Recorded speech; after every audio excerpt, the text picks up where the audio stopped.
Olá, seja bem-vindo ao nosso curso de Teologia. Vamos começar aí pela introdução, onde que a gente vai falar sobre o que é a teologia. Theo vem de Deus e logia vem de estudo, ou seja, a teologia ela preocupa com a realidade última, ou o estudo de Deus, visto que o estudo da realidade última nada mais é mais importante que isso, porque ela contempla e discute essa realidade e ela consequentemente define e governa cada área da vida do pensamento. Portanto, assim, como Deus é o ser ou realidade última, a reflexão teológica é a atividade humana última, ou seja, a primordial para qualquer ser humano. A teologia, então, refere-se ao estudo da Escritura ou à formulação sistemática das doutrinas dessa. Uma doutrina verdadeiramente bíblica é sempre autorizada e obrigatória, e um sistema de teologia é somente autorizado até onde ele reflita o ensino escriturístico. Embora o conhecimento de Deus deva sim afetar a conduta de uma pessoa, é contudo um engano a gente pensar que o empreendimento intelectual da teologia sirva a um propósito que seja maior do que ela mesma. Os cristãos devem afirmar que, visto que estudar teologia é conhecer a Deus, é esse o maior propósito do homem, a teologia. Portanto, possui um valor intrínseco, ou seja, você não estuda a teologia somente por um fim, porque ela é um fim em si mesma. Então não há finalidade maior do que o conhecimento de Deus. Por isso que ela acaba tendo um fim nela mesma. E se não há propósito maior para o homem se não conhecer a Deus, o conhecimento teológico produz demandas morais e outros efeitos na vida de uma pessoa, mas essas não são propósitos maiores do que a tarefa teológica de conhecer a revelação verbal de Deus. A possibilidade da teologia. A questão que se levanta diz respeito a como os seres humanos podem conhecer algo sobre ele. Em Deuteronômio 29:29 tem a resposta: as coisas encobertas pertencem ao Senhor, o nosso Deus, mas as reveladas pertencem a nós e aos nossos filhos para sempre, para que sigamos todas as palavras da lei. A teologia ela é possível porque Deus se revelou para nós através da Bíblia. Sem a revelação de Deus, seria impossível conhecer a Ele. Então, Deus revelou sua existência, atributos e exigências morais a todo ser humano, incluindo tal informação dentro da mente do homem. A própria estrutura da mente humana inclui algum conhecimento sobre Deus. Esse conhecimento inato, consequentemente, faz com que o homem reconheça a criação como a obra do Criador. Os céus estão declarando a glória de Deus. A vasta expansão mostra o seu trabalho manual. Um dia fala disso a outro dia. Uma noite mostra conhecimento a outra noite. Não há discursos, não há palavras, nenhum som é ouvido delas. Sua voz estende-se por toda a terra e suas palavras até os confins do mundo. Isso está em Salmos 19, versículo 1 ao 3. A última passagem em Romanos nos informa que o conhecimento de Deus não vem de forma empírica, mas do que tem sido diretamente escrito na mente do homem. Ou seja, é um conhecimento inato. De fato, quando os gentios que não têm a lei praticam naturalmente as coisas requeridas pela lei, torna-se lei para si mesmos, embora não possuam a lei, pois mostram que os requerimentos da lei estão escritos em seu coração. Disso dão testemunho também a sua consciência e os pensamentos deles, ora acusando-os, ora defendendo-os. Então, mesmo que a pessoa que não conhece a lei de Deus, que não conhece a palavra, que não conhece a Bíblia, ela faz, isso mostra que dentro do coração dela, ela sabe que isso é a verdade, ela sabe da realidade disso, a lei é preenchida no coração dela. Então é isso que a Escritura nos revela, que Deus ele escreveu sim na Bíblia, mas ele escreveu na mente do homem, para que ele pudesse escrever a Bíblia. Os teólogos chamam isso de revelação geral. Esse conhecimento de Deus é inato na mente do homem e não se origina da observação do mundo externo, ou seja, ele já está dentro do homem. O homem nasce com isso. Então, ele conhece o Deus da Bíblia antes de ter acesso a qualquer informação empírica.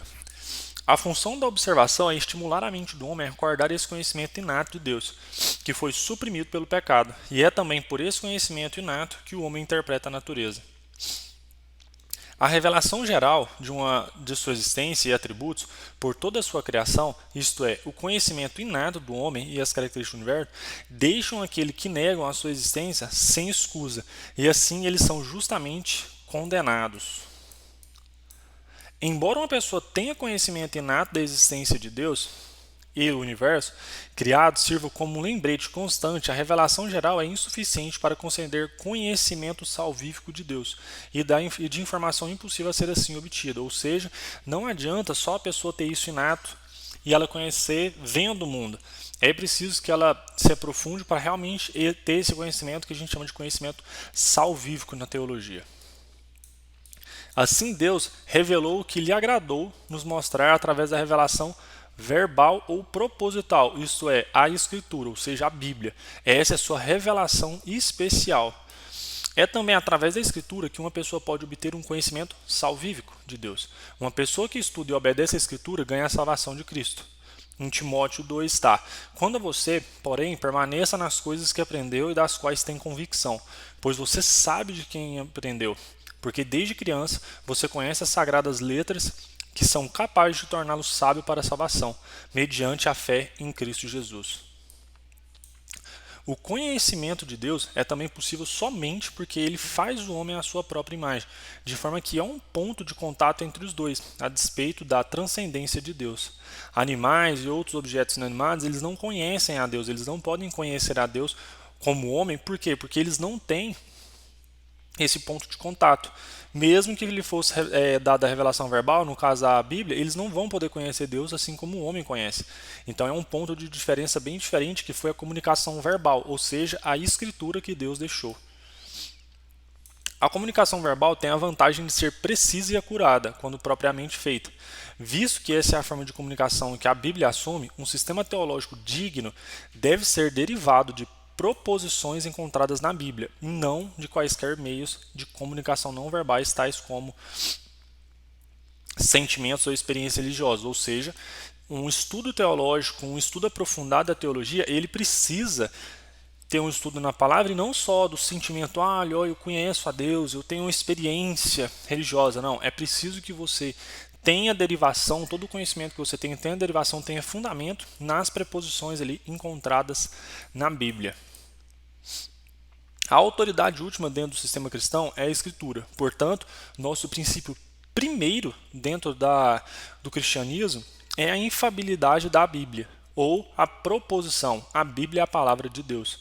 Então, essa é a autoridade máxima, é a Escritura. Então, tudo que o cristão segue é o que está na Escritura. Pelo menos o bom, vamos dizer assim, chama-se de cristão, é aquele que entende que a autoridade da Bíblia ela é última, ela é inevitável, ela é a única que existe.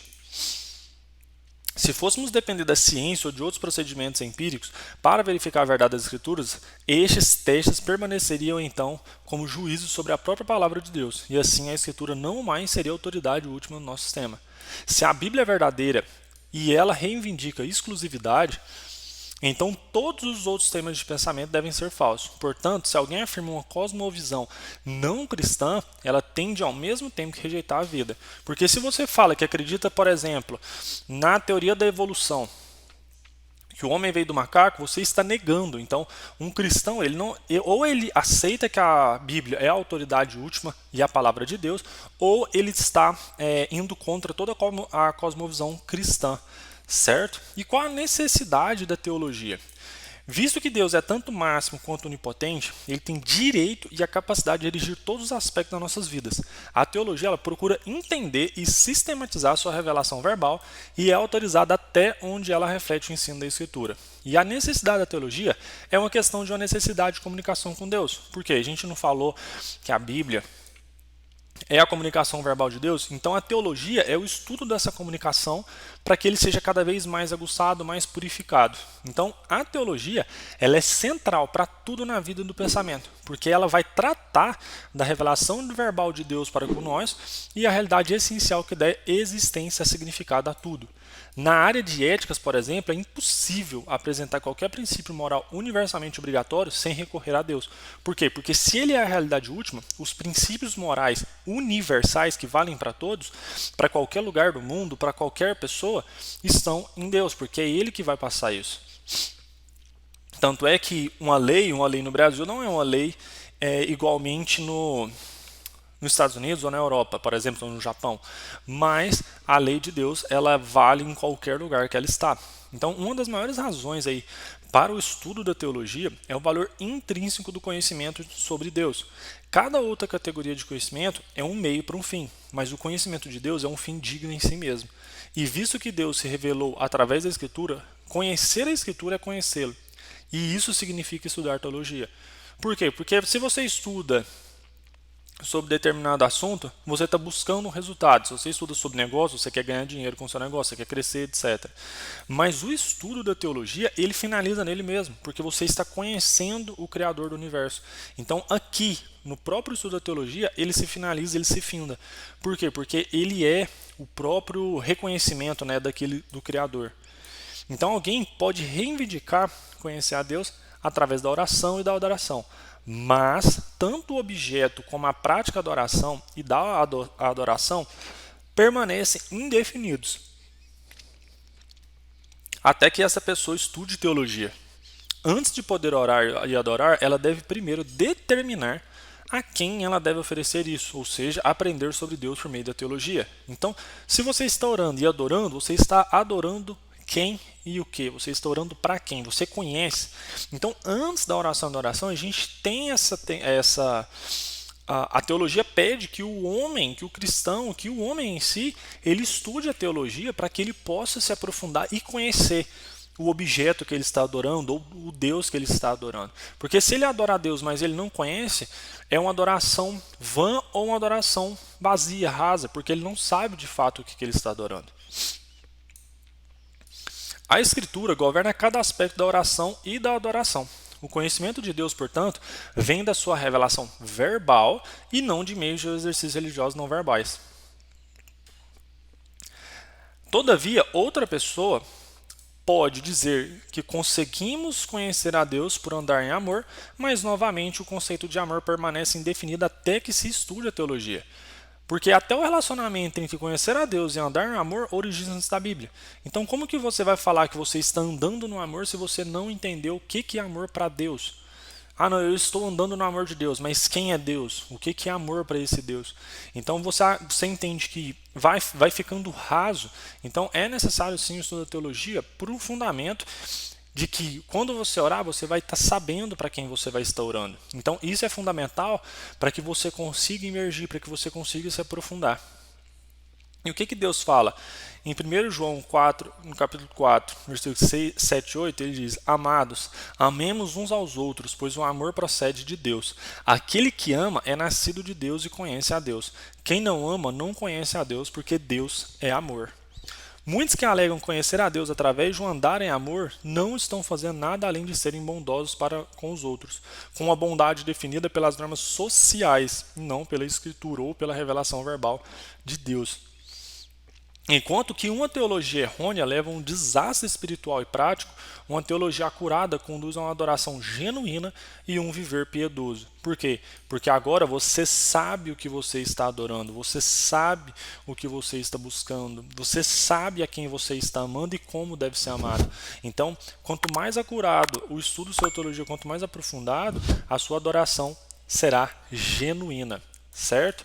Então agora a gente vai entrar aí na Escritura. Então, até a nossa próxima aula. Um grande abraço e tchau! E aí, beleza? Fernando Vale aqui. Estou passando só para lhe dar um recado bem rápido para você que acabou de ver essa aula e que gostaria de assistir as outras aulas desse curso. Bem, é bem fácil. Basta você clicar no link que está na descrição desse vídeo ou acessar www.novacursos.com.br. Fazendo sua matrícula no nosso site, você tem acesso a todas as aulas do nosso curso e mais centenas de outros cursos, além de fazer avaliação e caso você queira, você pode adquirir o certificado por apenas R$ 29,90. Então, esse foi o recado que eu queria dar e aguardo você no nosso site e aguardo sua matrícula. Um abraço.